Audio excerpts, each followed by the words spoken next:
Hey, everybody. Welcome back to The Collective. We have another really awesome show, as we have so far every day for the last 29 days.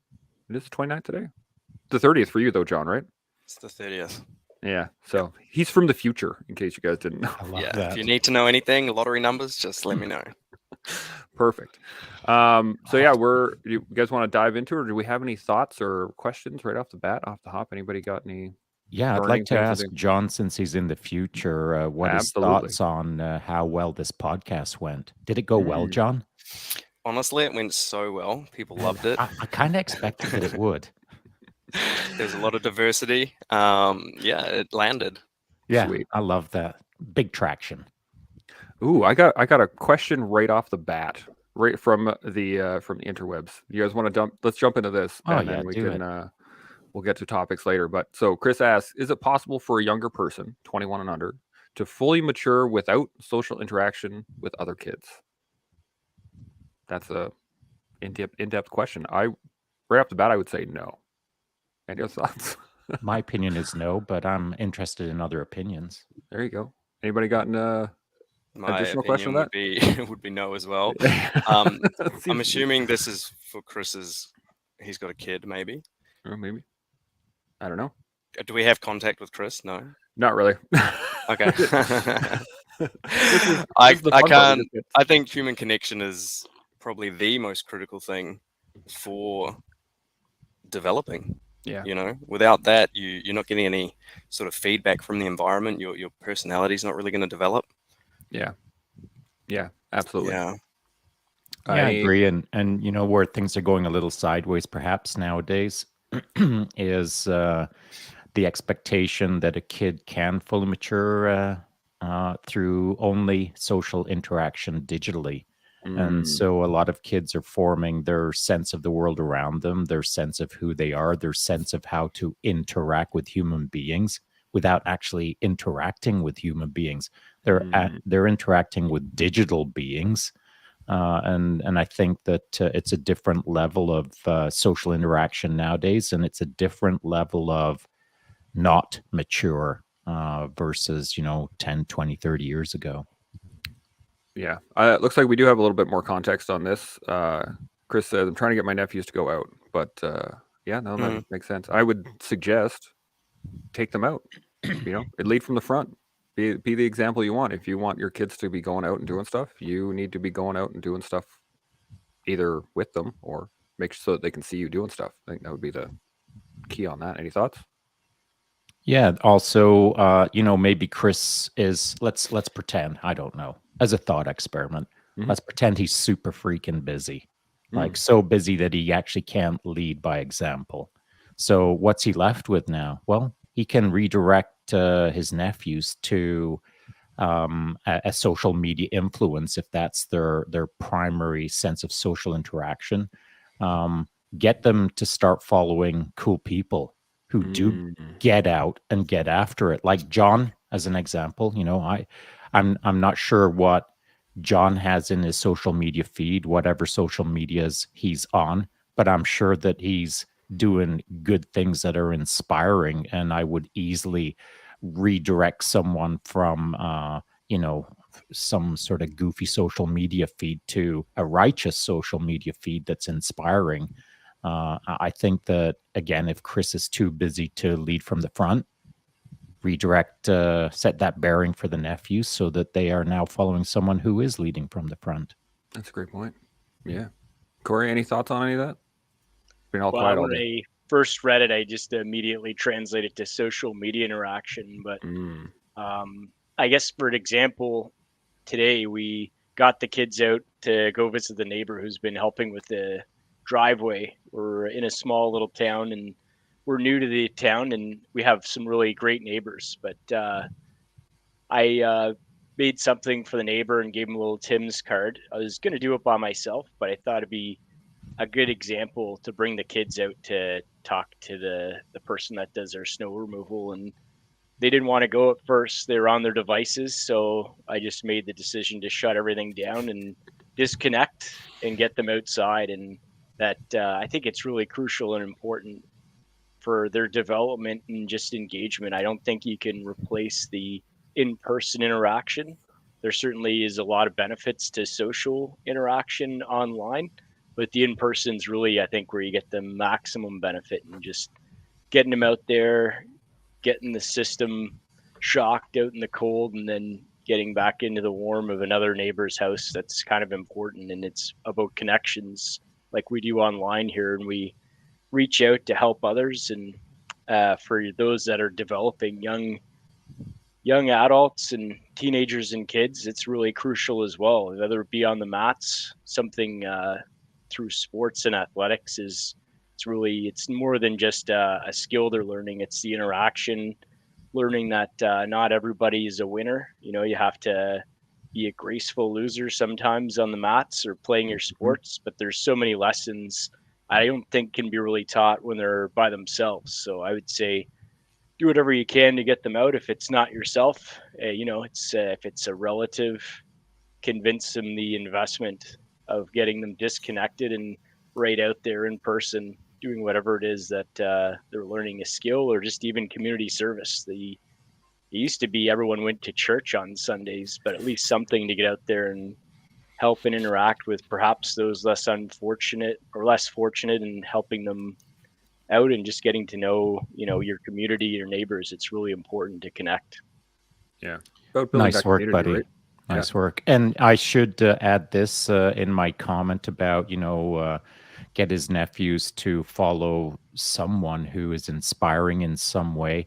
What I meant was inspiring them to get out. So, like, if they followed me, pretty sure they'd be looking to buy a fat tire bike or starting BJJ or throwing looking to coffee. kick ass. Flying And drones or so, whatever, yeah. it's not follow me because I've got good fashion sense. I mean, look at me. Follow me to get out and get after it and do it with other folks. So that was my point that I put across poorly. No, I thought it was great. Yeah, I thought it was a great point. I was gonna just add to that was that both of you guys, it's about building community, right? And as you build a network, as you build that community, one of the things I have the new place we just moved into. My neighbor has late stage Parkinson's, and he just had to move into a like a care home. And without really thought, my wife and I, we just started shoveling his sidewalk when we shovel ours, because he's our neighbor and he's not here to do it. So we just do it. And we bring the boys out and they grumble about it. And they, oh, I don't want to go shoveling, but we get them outside and they start shoveling for 5 or 10 minutes. And then they grab their sled and they start sliding down the hill that we made with all the snow from both people's driveways. And they say hi to the neighbors and they get to interact with the people around them, which is so much better than them just sitting inside on their tablet, even if they were talking to their friends. Anything is. Well, yeah, that's true.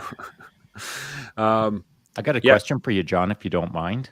Yeah, go for it. So here in Canada, way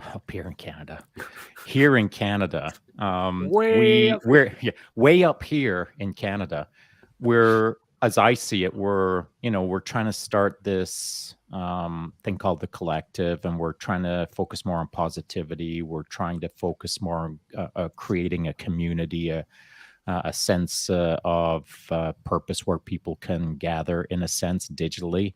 And I'm still new to this. Maybe there's lots of other organizations or groups or teams or whatever across Canada that are doing it just like this, but better. I don't know. I haven't bumped into them yet, but we're just trying to make an effort to gather people together in a more universal approach. I'm not talking about Corey as an example.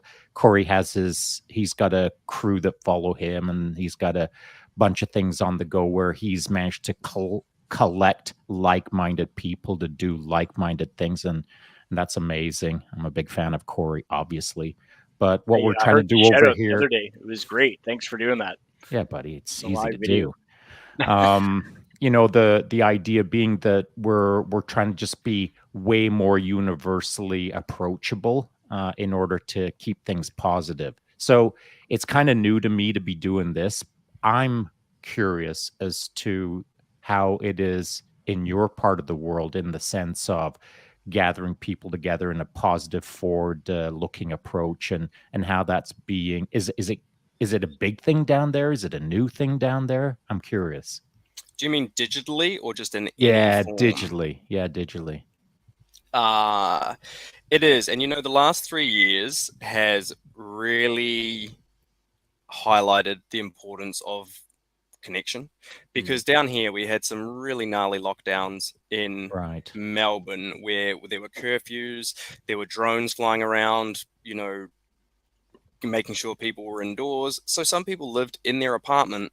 They were allowed out for an hour a day between certain hours for over 12 months straight. Like, it was Right. horrible. Hard. So yeah, so the online space definitely opened up, but even that, like, human beings, we need to be near each other, not just digitally.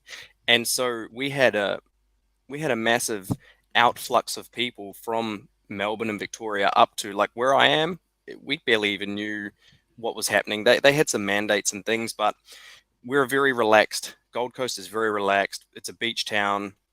Nobody wore any masks or anything. And we had an influx of people move here because they wanted like real connection.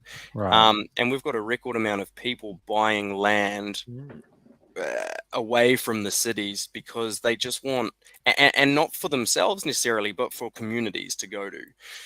So there's definitely a lot of people that are feeling the online connection, and it's not the same.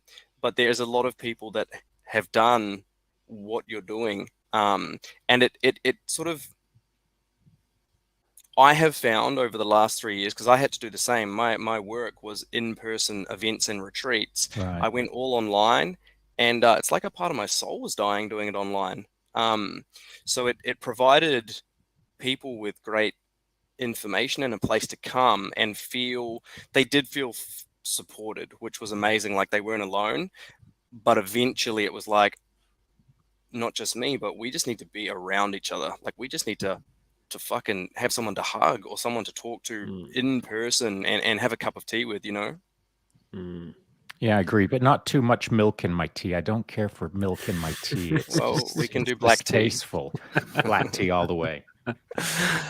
Yeah, it's a very good point. We are naturally gregarious as a species. Like, we need to have social interaction in general to maintain a even a level, a baseline of mental health. We have to have people around us, and when we don't, and we're in that little that negative spiral, it can get out of hand very quickly. Which is one of the reasons why we got this whole thing started, was the fact that we wanted to, like Shaun was saying, give a place of positivity, right? Where people can just go in and be like, all right, the world isn't so bad. Because depending on what you look at on your social media or on your news channels or whatever it is, it can get negative pretty fast. So I think it's really important. Yeah, it can. And one thing that for sure I'm not Mr. Positivity. I mean, I'm not like rah rah sis boom ba kumbaya at the campfire. Just ain't me. I'm not like I've never been that guy, and I'm not that guy now. But I do like to keep things positive. But positivity to me means something different than to other people. I don't like positivity that's just all fireworks and unicorns and rainbows. That's just not me. But there's a difference between keeping it positive and just being a jerk, being super negative. Yeah. I don't feel, I feel authentic when I'm being positive, but my sense of positivity is not like mega rah rah sis boom bomb. It's just a little sis boom ba. Just one of the small fireworks, right? Like a little firecracker. Just a tiny little, just a little pop, maybe. Yeah. All right. Any final thoughts on that before we move on to the next topic of discussion? I just wanted to. Oh, you go, Corey. Well, I was going to echo what Shaun had stated. The whole like in your face over positivity thing certainly isn't my style. And if you look at the social media, it's more like a subtle kind of influence of positivity. But we do have some members that are really positive, and I enjoy that. It makes my little black heart beat a little bit more, but I'm not Yeah, like me that. too. Yeah, it reinvigorates. I think it's really key to have those people on your team too. Like, it is easy also to burn out. It's key to avoid doing that. We certainly, I think the way we're all wired, certainly our type of folks that have been in combat, veterans, it's try to take on as much as we can without looking after ourselves or even considering ourselves sometimes. So it's a warning to others, just to consider taking time for yourself to look after yourself and each other. And Yeah. I've been talking to people, a few friends of mine. I guess it's a complete side note here, but to reach out to those you haven't talked in a while. There's those that may not be doing as well as you think, and it's just shocking sometimes to know where people are at. Sometimes when you actually touch basis, how far they've kind of just strayed off the path a bit. So it's Mhm. always good to keep an eye out for each other and keep each other strong and motivated. That's a great point. And Hey, when you go on a tangent on the tangent show, we kind of allow it. yeah, and I'm gonna Oh, pull us off on a little bit more of a tangent, if you don't mind, fellas, because I've got a question for Corey in respect to exactly what you just said, and I'm curious as to how I can do it better. And by I mean maybe all of us. I don't know, but certainly I'll speak for myself. How I'd like to do it better is to your comment, man. I don't reach out nearly enough to get in contact with people on sort of like a cold call basis and say, "Hey, bro, how you doing? I haven't spoken to you in years," or whatever. I mean, I just don't do that. Well, maybe I don't do it enough, is what I'll say. And it's because I find myself. It's not that I'm so busy. I'm not making that point. I'm just saying I'm busy enough that all the incoming contact that I get, the DMs and whatever, I that keeps me busy as it is. And all of the people who are contacting me are all people who I can pour myself into, and it's useful for them and for me and for everyone. Everyone wins when I'm focusing on the people who are connecting with me, but I'm not connecting out there as much as maybe I should be, in a sense of a cold call sort of scenario. And so I'm curious as to what you guys think on how to better balance that. That's a well, I good think question. one thing I'll just throw in what I've been hearing from others is that you may not be aware of your actions and how they impact others, but for you directly, Shaun, what I've been hearing about those live videos you've been doing and the feedback we've been receiving from our team and the things that you've been saying about others and the positivity, the way that you've been doing it has been really great for the community. And I wish we could do more of that, but it's really awesome because not everyone has the time to reach out to everyone. But when you do those things, you're reaching more than just one person directly and indirectly. So I think that's really cool. And it'd be nice to see more of us do that. I'll challenge myself because I'm not comfortable in front of the camera. I think I am now, like when we're in a group environment, but Yeah. individually, that's really cool. And I was able to catch a tail end of one of your last live videos. And I think we do what we can where we can, right? And That's we right. let our Yeah. actions speak for themselves. And I was talking to someone the other day about charities we support for mental health and why we don't advertise it as much. I guess it's kind of more inherent that through our social license of what we do, people know, but we don't like to advertise it as heavily as we do because it just kind of felt Mhm.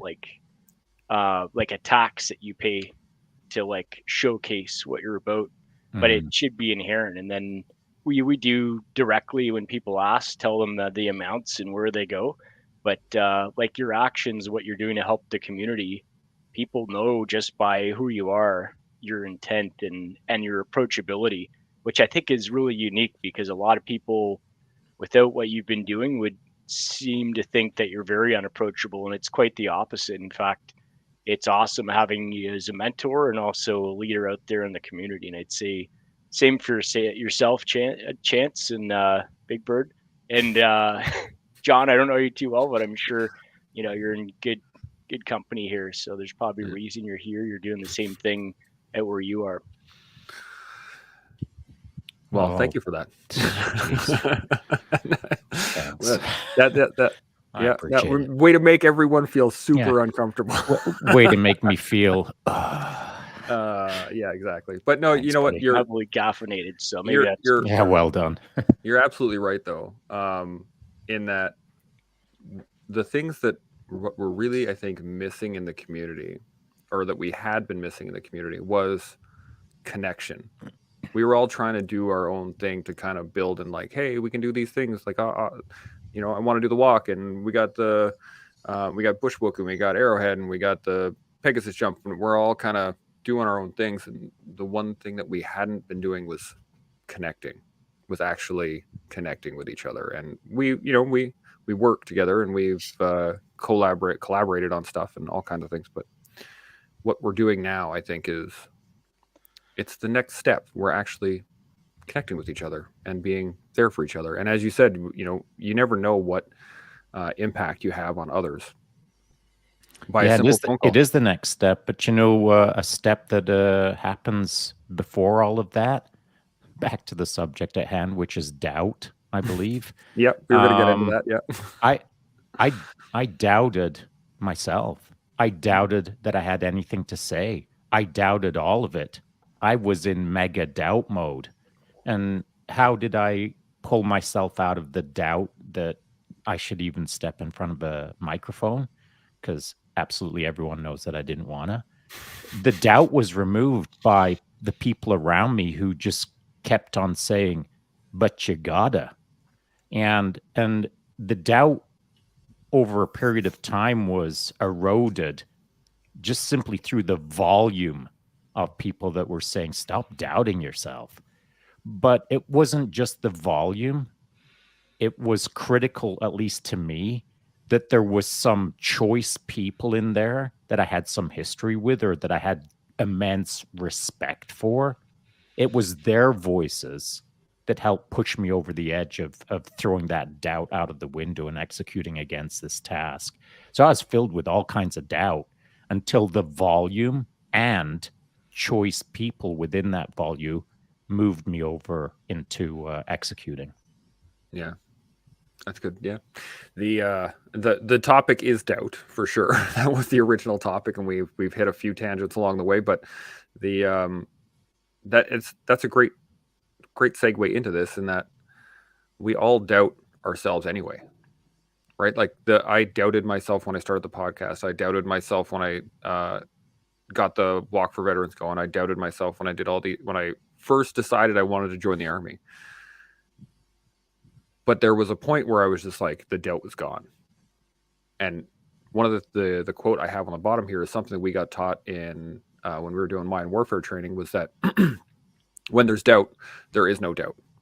And what that meant was, when you're walking into, if you even think you're in a minefield, you are, and you have to treat it as such. And I've likened this now into my daily life, is that if I'm doubtful of something, then I should address it, right? If I need to, if I doubt my capability on the mats, well, then I need to go test that, because if there's doubt, that means my capabilities are lacking, or my skill set is lacking, or if I'm doubtful of a podcast or an episode or an interview or whatever that I'm going to do, well, that means I need to engage it, and I need to sort out whatever it is that's causing the doubt. And once the doubt's gone, all steams ahead. Any thoughts on that? Yeah, there's never been a point in my life where I haven't had doubt. But I'll pass the mic over to someone else. John or Corey, any thoughts on doubt? No, I think you nailed it. And over the last few years, I've probably had chronic doubt, and which became like paralytic fear and anxiety. It was, I know, Chance, you've probably followed my stuff more than anyone here or listening. And it's funny because from my past, you wouldn't know that I had an ounce of doubt in me, because everything was just high performance, high achieving, success. And then I had like a relationship bust up. I lost a lot of money through business. It just all sort of went wrong. And I I really started to doubt myself. It was like I just got blindsided by life, and I lived alone in this big ass house and had no connection, no one to talk to, and went round in circles in my head. And the doubt built up to such a point where I was just scared to post on social media. Like, that's how chronically bad it got. And I even sought help through mentors, coaches, and it's like nobody, no matter what anyone said, could shift this paralytic fear I had to even do a social media post. And Chance, what you said about, like, really, you have to face that fear, because people would say, you know, you can do it, but inside I was just paralyzed. And it was really, I had to come to terms with some of my deepest fears, the things that were just like running out of money was a serious thing I was petrified of. And it had to happen. It had to happen for me to realize that, oh, that was just all an illusion. And once I'd faced those fears and met them, then it was like liberation from it. So I just wanted to highlight that actually experiencing your fears, and like you said, Chance, it's, if I'm doubting something, if I've got fear around something, my abilities are compromised. And to actually, it's like you can build fake courage for a moment, but you can't sustain that sort of fake courage. If you really want to get to that point of doubt not even really being there for a specific context of life or a specific thing you're trying to do, I really believe that you have to sit with that doubt and fear and face it, and then it sort of dissolves, and then you're free to do that thing. So for you, like the podcast, you probably don't have a shadow of doubt now. You can just hop on and do it. You know, those things have dissolved, those fears have dissolved, those doubts have dissolved, and now your capabilities have increased because you have faced things head on. Yeah, absolutely. Anybody else? Any thoughts on? Yeah, on doubt. I think when John was discussing those doubts, and I feel that it was also aligned with some of that imposter syndrome as well, which I think we just recently talked about, imposter We did a few syndrome. days ago, yeah. And I believe, I don't want to make any grand claims, but I feel reasonably confident saying that I'm in the top 4 of this current discussion of having the highest level of imposter syndrome here. So I'm top 4, definitely. I don't want to say I'm number 1, Maybe but I'm even certainly in the top 4. Definitely the top 4, yeah, for sure. And so imposter syndrome is a thing that I've faced all my life. And, it's figuring that out and then using it as a tool is pretty important if you want to keep being the best version of yourself. But to your point on the doubt versus no doubt, I did a live chat today on my Instagram page, and before I did it this morning, I looked at my wife and I said, man, I'm going live in like 2 minutes and I've got 0 topics in mind. And we spoke for about 30 seconds. And I said, well, you know what? Now I've got 90 seconds with nothing in mind. And she said, well, what are you going to do? I said, what I do every single day. I'm going to go over, hit record, and talk. And I have 0 idea what I'm going to talk about. See you later. And that's what I just did this morning. No idea what I'm going to do, but I commit every single time. I'm a split second away from hitting that go live button, and I have no idea what's about to happen, but I commit. Even if I doubt what's going to happen, even if I don't believe in myself, I'm still going to commit. And here's why I commit. I commit for myself to some degree because I know that that's the right thing to do. I know that's what creates growth. But I commit for the team because I know that there's people actually tuning in, and I know that people actually, pay attention or care or listen or are engaged or whatever. Now my responsibility isn't to myself to commit through that doubt.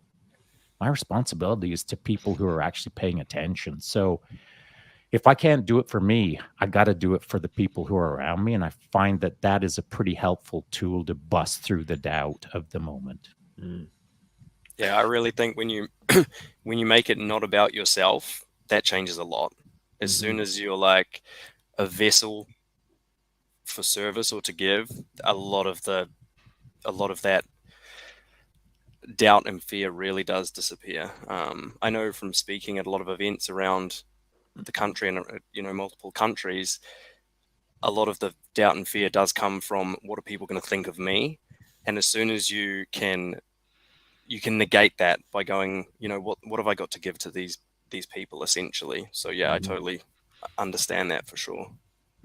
I think there is another. I'd like to add this because it's a weird coincidence. And I think it's worth mentioning because hopefully anyone who's listening to this will realize the importance of the feedback loop, which is a great way to crush doubt, by the way.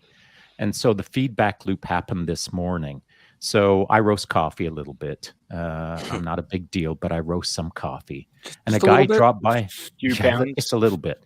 A guy dropped by our house this morning, like less than an hour ago. I just finished my live podcast on my Instagram page, and I was waiting for this one to pop up. So he slides in between the two podcasts and knocks on the door. I was expecting him. I had some coffee roasted for him. And as I open the door, he hands me a magazine.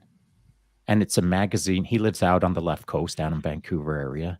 And it's a magazine that he just randomly picked up, and he was randomly flicking through it. And he got to an article, and it was about Sachin, about Satch, a friend of ours.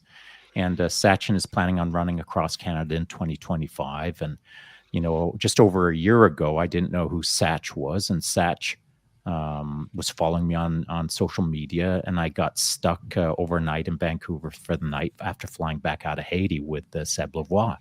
And so I just put out on social media, hey, going to be stuck overnight, going to go for a coffee if anyone wants to join. He busted downtown, joined me. We hung out for 3 hours, never met the dude, didn't even know how to spell his name. But by the end of it, we'd kind of become friends. And so after that, he was in pretty regular contact with me every second, every third day, whatever the case is, doing video calls. And he had some issues at the time. He was struggling with some mental health. And I kind of not guided him or mentored him. I was just trying to be helpful. And over a period of time, he started doing better and better, and now he's doing awesome. And so, rah sis boom ba. Now, to my point, the guy who was at my house today hands me the magazine, and he says, "Is this you?" And he opens the page and points to a section where Satch says, I met some random 59-year-old Caucasian male who, I didn't know. And this guy saved my life for the following reasons. And he goes on to describe in a magazine article how me helped save his life, which is super weird to me. That's not what I was trying to do. I was just trying to be helpful. I wasn't expecting it to be in a magazine. I wasn't expected to be handed it this morning.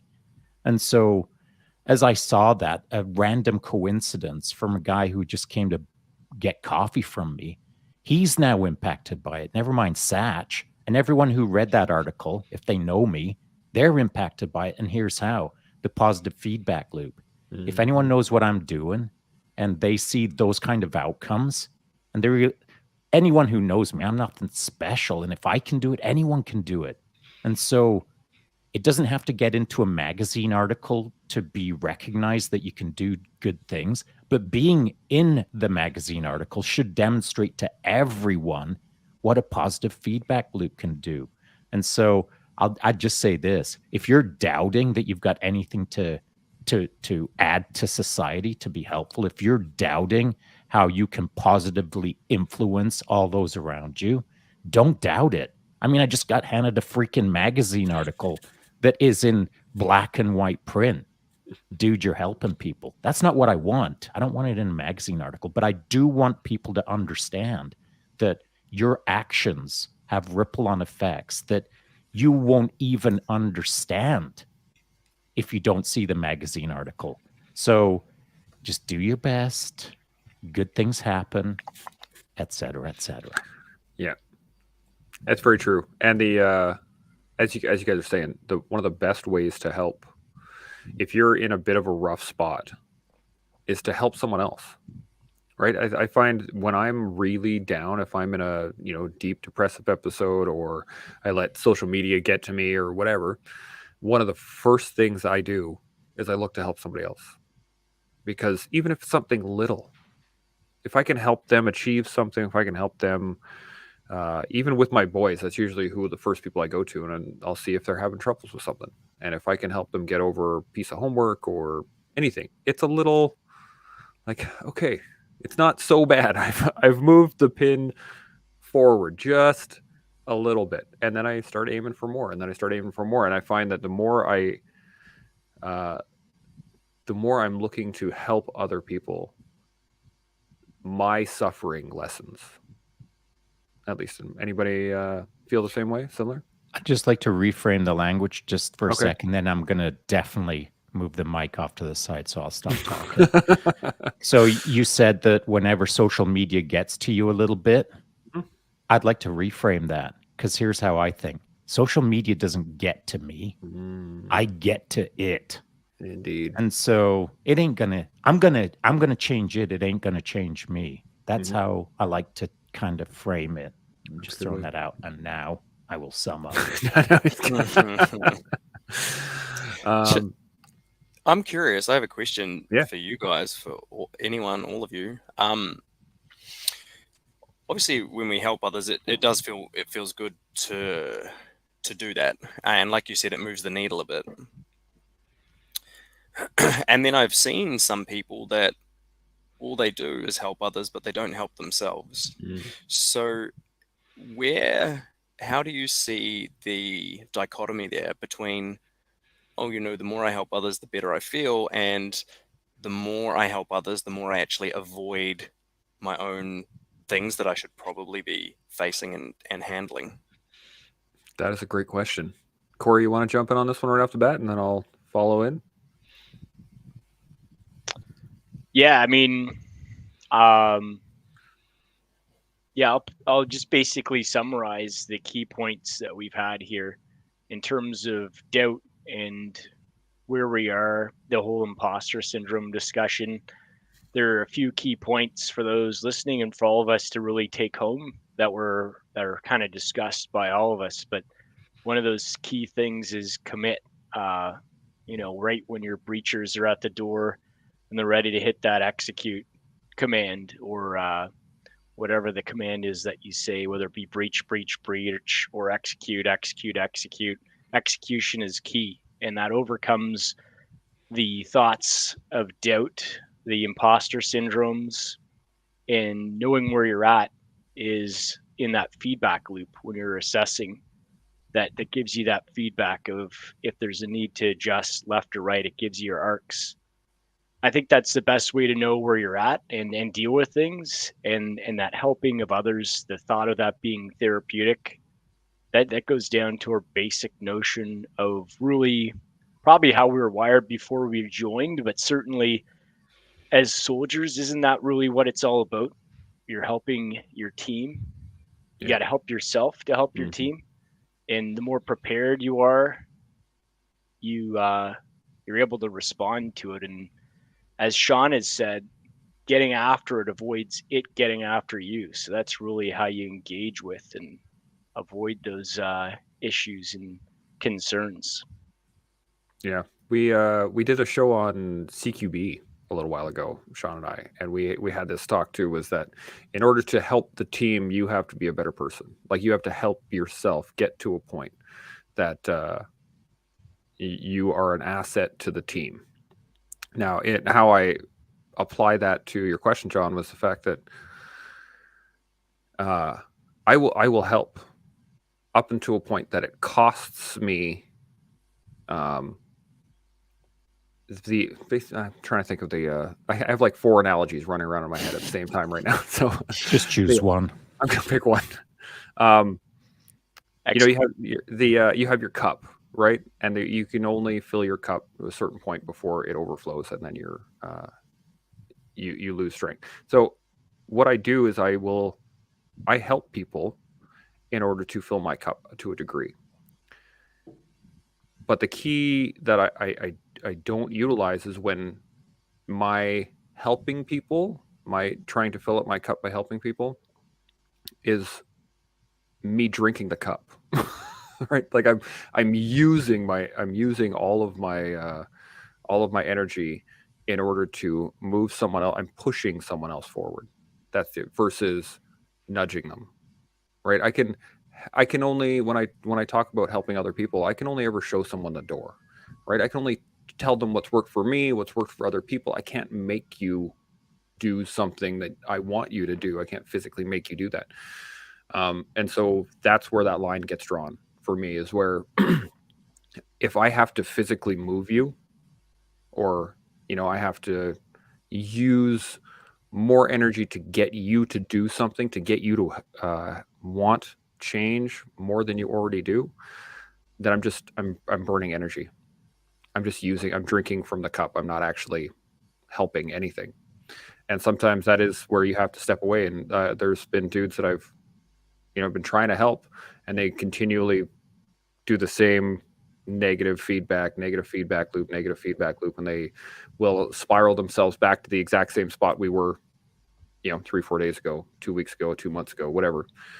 And they come to me as a like a gas station. Like, they go to fill their cup up from mine, rather than try and find ways to fill their own cup, if that makes sense. It's a bit roundabout, but that's how I go. Did I confuse everything more, or did it? It was a good mix of analogies altogether. Good mix of analogies. Petrol stations, cups, leading horses to water. We got a whole thing. Now we got gas stations. This is why it's the tangent show. We just kind of like. Well done, Burrows. I tried to pick one, and I picked them all. What can you do? But yeah, it is a hard line, and there is a point where you will overdo it, and you'll go too far to help others, and you will just give of yourself consistently rather than gaining anything from it. Well, I will say this, that what we're doing right now. I do. Sorry. It'll be brief, though. One thing that I do like about what we're doing, this real-time moment in the collective, these live chats, is okay, so I'd committed to doing a live chat every day over on my Instagram page, as without fail, if I can, and then live chats here every day. So, what are we at now? I'm at 58 live chats in January so far. And what I've found is, and I've never done this before. I mean, what the heck? Who in their right mind would do that? But because I'm now 58 into it, here's what I've learned is, yeah, I had to commit, that's for sure. But I found it to be helpful for people. And I'm gaining not pride, but satisfaction in being helpful, of course. But in so doing, I'm actually observing myself improve in the process, because it's been so dense or rich in its path over just a single month. I can see the delta between when I first started and where I'm at right now. I can see improvements. And so by committing every single day, that consistency is just, it's really been visible to me, not only how helpful it's been to me, but to some extent, how helpful it's been to others. I can see it gaining steam. I can see it building within me and within others. And so I think it's important that if you want to face some doubt, think about how to face doubt, not just on a staccato basis or on a irregular basis where you do it one day a week and then maybe think about doing it 3 or 4 weeks later where you're going to try to crush out some doubt.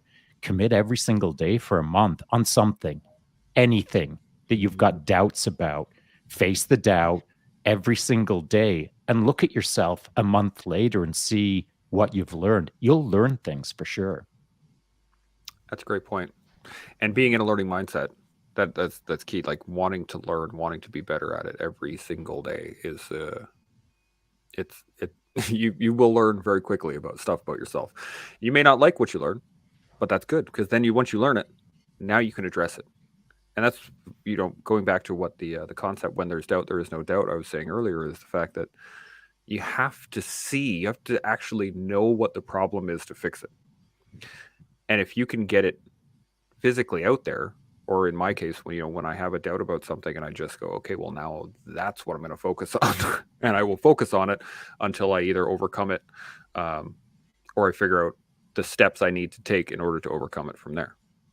So I agree. So, John, question for you on doubt. What was the big light bulb that went off over your head that said, "Wow, I've got to change my program"? And I'm not talking about maybe a physical action or whatever. Was there a thought process that went through your head as like, "Oh no, I've just been doing it so wrong," or whatever the case is? Yeah, I did a video on this the other day, actually. There were these, like I said before, there was this fear of running out of money. And then, so I did really well when I left the military, financially and just in all areas of life. And I built this brand around, John Templeton as a coach. And then over the last few years, with the whole COVID thing, it kind of got eroded. And I was still trying to maintain this brand, but it's like if people could really see how I was feeling, then the brand wouldn't be so strong. And so there was a Oh, gap right. between people's perceptions of me and how I was Mm. feeling. And that gap was I was riddled with these fears and doubts of you would call it imposter syndrome, or what if people found out. And so I was sort of unaware of that. I knew something wasn't right because I was paralyzed with fear. However, I didn't quite know what, and it wasn't until it all started to like crumble down on me that I really realized that, and you say like the light bulb moment, it was the realization that I was so scared of, one, running out of money, two, following my spiritual path, because I feared the judgments of other people. Like, would they still regard me as this level of coach? I had all my worthiness tied up in this brand I had built. And so the big realization was when it did all crumble down, and I got to a point where I was like, fighting this is stupid. I need to let this crumble so I can build from a solid foundation. The realization was, like, really, even without money, without the brand, is like, I'm still a worthy human being, worthy of success, worthy of love, worthy. And so I didn't need anything externally anymore to, make me good enough or make me Right. worthy. So Mhm. that was the realization, was like, you know, I it made me happy in my own skin again, as opposed to reliance on this brand that I had built. So I don't know if that clearly answered it, but I feel like it makes some sense. Well, I've got a follow-on question for you. Um, So, through that process, while you were coming to these determinations or realizations, we'll call them, was there a point in there where, I'll just call them buddies, close friends or acquaintances or whatever. Were there points throughout that process, however long it took, where someone was jumping up into your DMs and saying, "Hey, bro, are you good to go?" Or, "Hey, bro, do you need some help?" Or, "Hey, bro, dot, dot, dot." My close friends, who I weren't in the DMs necessarily, but I would hang around with them, they all knew I wasn't, but they didn't have the skill set to, Right. they were Mm. supportive, Sure, but no sure. one had the skill set to really analyze, pick apart, and get to the root of what was going on. There was a lot of band-aid effect. Hey, Right. come over, hang out. And that was brilliant, but inside I still felt crooked. I still Right. It's felt still not right to the core yet. busted. Yeah. And so I say to them, like, fucking, I love you guys. Um, are we allowed to swear on here? No. No. So we'll jump into the time machine and Yeah. I was like, Go I love you easy. guys. However, like, this is a journey I have to sort of go on myself to really get to the core of what's happening here. And the only way that was going to happen was if it all sort of broke down. Because I spent, when I say these numbers, you guys will be mind blown. I spent over $100,000 on seeking advice from coaches, mentors, healers. I traveled to different countries to try and find out what was going on, because I just didn't feel right for years, and I was depressive and suicidal for like the last 3 years. That was the strongest, but for 7 years things weren't right. I completely lost myself, my direction in life, my health was bad. I was a wreck. So people were supportive. They just didn't have the tools or the know-how to actually get to the root and work through these chronic fears that I had. Yeah. Well, I've got an observation and then I've got a follow on question again. And so my observation would be yeah, I get it because I did the same thing for several years around the world. All the shamans, the healers, the this, the that, the whatevers. Yeah, I chased all of that stuff. And so now on to my follow on question. The at some point as you were struggling and you were kind of looking around and your buddies were kind of saying, hey, come on over, we'll, let's crack a beer, let's do that thing, and those are all good things, you're right. But at some point when you started to feel that feel and you went looking all around and trying to solve it, was there a moment where you just sat still and thought, okay, this is what it is and this is what I'm going to do hardcore? Or did you think, maybe it's something I'm not quite sure and I'm going to take some time to explore it? I don't know if I fully understand the question. What do you mean the difference between the I'm just going to explore it and hardcore, this is what it is? Can you give me an example? Yeah, sure, I can. And thanks for clarifying that.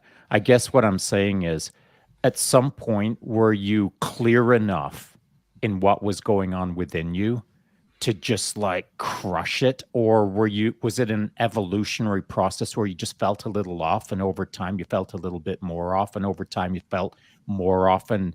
And so over maybe a lengthy period of time, you start to see there's just not something right and I got to go figure that out. So the whole episode was 7 years, let's say. For 5 of those years, just nothing would work in life. So I went from, Guinness World Record holder, very high performing athlete, financially successful in real estate.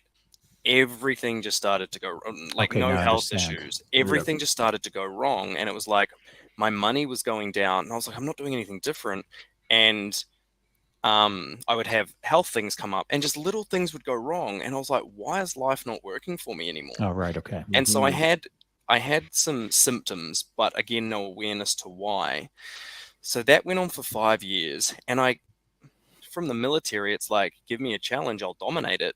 Well, that wasn't working anymore. That strategy was not working because any challenge I would work, 24 hours a day, sometimes on projects and things, and they would just bomb out. And so I was like, okay, there's fundamentally, I'm doing something wrong because it happened on repeat. It wasn't like, okay, I'm just being unlucky. There was something fundamentally wrong. Check. And then the last 3 years was when I admitted there was something wrong and I was like, I don't have the answer. That's when it got horrible because at the moment I admitted it was wrong, I had to start facing truths which I had been pushing aside. And it was like, okay, you gotta look deeper now at what's going on. I had to start admitting to myself where I was lying to myself. I had to admit, okay, I dig it. All of these things. And even through that process, I was like a split personality. Yeah. There was yeah, half welcome of me to the which jungle. was like the David Goggins, the military, which is like, I'm going to beat this thing. And then there was the other half of me that was just like, just let go, surrender, and allow. And so I was caught in this fight. Yes, serenity now. Yeah, it was, eventually I did have the realization. So there was a point where I was like, that's the thing. Even talking publicly on social media about experiencing depression and suicide is something I never would have thought I would ever experience in my life. But even that was liberating. The moment I was like, this is an experience that I've had, and that was like weight off the shoulders. And then the realizations of, wow, I'm just petrified of what people will think of me. Like underlying all of this is this fear that I won't be accepted for who I am, so therefore I have to put on this mask. That was the realization that changed everything. So when you say, was there a point? that was the point. So then 7 years ago, if you could go back and give yourself advice, a simple sentence, a single sentence, what advice would you give to yourself 7 years ago? That's a great question. You know, I don't like playing with the idea of changing the past because I really feel it gets us there. So I would say buckle up. It's going to be a wild, painful, devastating ride, but it's going to also lead you to your greatest self and your greatest dreams. I love that. Yeah, that's great line. And Shaun, you stole my question. I use that in the podcast all the time. You stole it. Sorry, buddy. You'll come up with some other thunder. I'm sure I'll come up with something for sure. It's a great point, because I was actually talking to somebody about this the other day, was the fact that when you start to really work the mental health journey, or you start to really accept some of the issues that you're going to be going through, depression and anxiety, especially when you go down that hole towards suicidal ideation and so on and so forth. Unfortunately, when you actually are going to start doing the work, it's going to be a downhill slide at first, and everything's going to get worse. It's going to suck, and but you got to get through it, and it is always worth it on the other side. But it's a slog for a little while. You got to find as you said, admit the lies that you were telling yourself, find the things that you've been hiding in the closet. You got to take the skeletons out of there too, and you got to face up to them, look at them, and go, okay, now what? Well, now I need to work on this. But for anyone who's listening to this right now, yeah, it'll be hard. But you get to choose the velocity. That's it. So, it'll be hard, but it doesn't mean that it's going to be the freak show. It just means that you get to decide how freaky it is. Yeah. And if you're just ready for a little bit of freakiness as you start to not head down, but as you start to head up towards improvement by working through the stuff that you've got to work through, you choose the velocity. It doesn't have to be scary every day. Yeah, that's a great point. Absolutely. So we're just about at an hour here. Does anybody got any final thoughts on doubt, on what were we talking about at the beginning there? Social interaction, how those two things collide, how those things work together. Any thoughts? Anybody before we shut her down? Corey, you've been quiet for a little while. You want to jump in here? Yeah, I don't like that. Just listening to the discussion. So I think overall, excellent points made by everyone. And when you threw out that 100K on chasing the mission to feel right, it doesn't sound like a lot to me at all. I think, when you're in a mission, it's whatever you have at your resources to get there. So I guess regarding happiness and the discussion on that, as we well know, often we'll forget. I think, as derived from our experience, it's one of the greatest investments is the time that we put into our health and the connections with those we love. So thinking of things in a financial number, ascribing to that really isn't, for those listening, I think something that you should be focusing on. Look at what it is that you're doing for yourself to make yourself well, healthy, and a healthy mind, healthy body. That connection is based on the consistency of those right actions, and the fear, overcoming that fear that Chance had stated about doing the heavy lifting in therapy, or whatever actions are required to overcome what you're dealing with. It certainly can be a lot lighter in a community group, and having that, we're always people that can be reached out to, but having those people that you feel comfortable with sharing the things you're going through. I think overall the intent of this discussion on doubt is to have that call to action where those that are listening feel, if they're in doubt about reaching out to others, that we encourage you to do that and not worry about the imposter syndrome or that doubt, taking the right actions that you need to do. And we'll tie in a little plug there for Op Pegasus Jump. I know we're filling up for the first roto, that is a fearful thing, jumping out of a perfectly good airplane. But that camaraderie, getting out, back to that first question we had about if it's possible to mature without that social interaction in person, and getting out to those that you've seen and discussed with online, there's no substitute in person, and it really does accelerate that journey and path to wellness and recovery. And I certainly hope to be out there this year. I was just talking to some of the organizers. It was a great opportunity to be there and to get to meet both mentors and heroes that I had online. But if there's those that are concerned about the cost, just reach out to me, and we can, and others, we can work on the finance side of things. If it's a fear of getting there and being forced to jump out of a plane, that's also something that's not a requirement, but it's certainly encouraged. And the point of being able to get through on your path to recovery is letting go of the crutch of that strut of the wing in the plane. But I think it's really fundamental, for those that are on the fence, to just pull the trigger and get out there. I know the spots are booking up quick, and certainly there's more to it than just the concept of understanding how to let go from an airplane.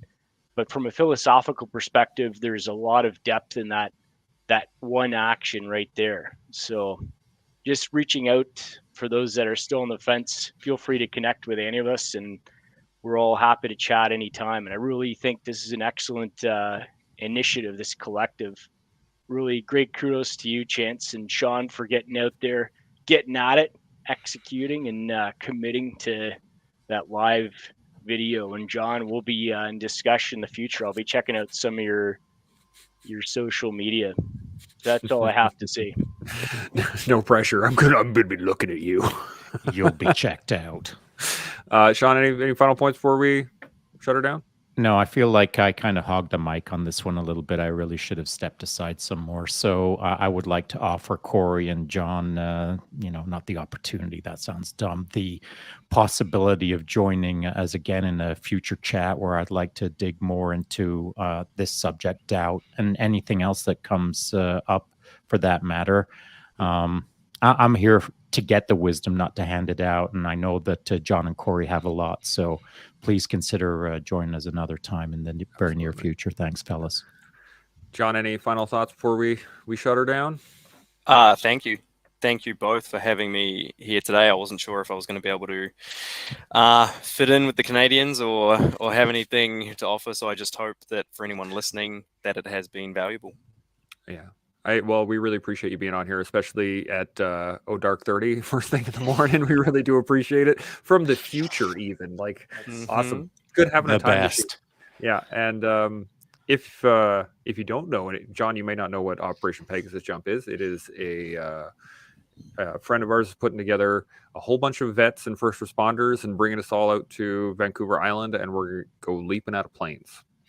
And the whole point, facing your fears and, getting back together with some people and hanging out, and you get to earn wings. Some of us jump out of the plane, and some of us try to jump back into the plane. Yeah, that's where I got the name Big Bird. I tried to fly back into the plane. It didn't work, but you know what? I landed on the ground, so that was the important part. I was able to make that. But yeah, it's unbelievable time, and if you're available is it June or is it July? You guys remember? July? This summer. This summer sometime. Yeah. If you want to make the trip up to Canada, man, you can come and jump out of a plane with us. We'd love to have you. It'd be a good time. All right, let's talk more. All right, that's good. We got great stuff coming up. Again, John, thank you for coming, for being on here first thing in the morning. Corey, really appreciate you joining us. I know I've been bugging you and prodding you for the last little while because he's been working through the week. But hey, just send me the link. I'll be there. Okay, anytime. Good to go on that then. Thanks, fellas. Yeah, really appreciate it. I hope you guys have all been able to learn, and so we can build and that we can grow together on the collective. Chimo, y'all. We'll see you tomorrow. Chimo.